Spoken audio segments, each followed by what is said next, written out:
Hello, I hope everybody's doing great. Today I got a question, as you can see on the screen, that one of the budding pipeline engineer is struggling with one of the upheaval buckling analysis which I did some time ago and posted on my channel. And the subscriber is suggesting that assign beam orientation error is what is stopping the analysis. So I will quickly show you how you can assign the beam orientation in a pipeline model.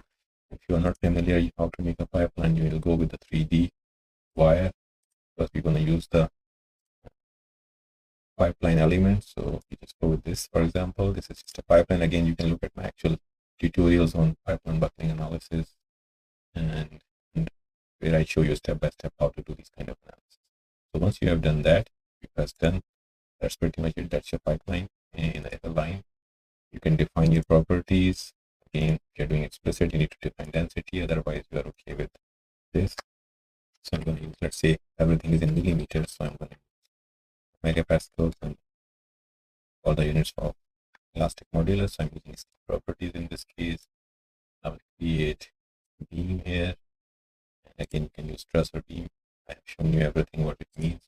Let's go with the beam for now, but you need to create a profile. Now you need to tell it's a circular pipe, right? And you need to define the inner and outer diameter. In this case, we need to go with a hollow type thing. So we go with 5 element.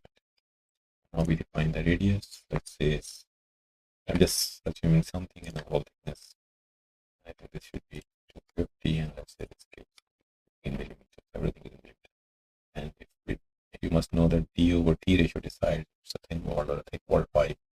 So if D over T is greater than 20, then you always go with thin wall pipe. Again, you can check and decide I'm selecting thin wall formulation in this case. The rest I'm just not going to change. And again, you can look at my other tutorial for that. And the main thing is so you can assign the properties, which is fine, and it selects that beam properties or truss properties depending on what you really want to do. And then you have to go here, assign, and then select beam orientation, select your pipe, and then you define the normal direction. So in this case, the normal direction is in the opposite, should be radial direction normally to the surface.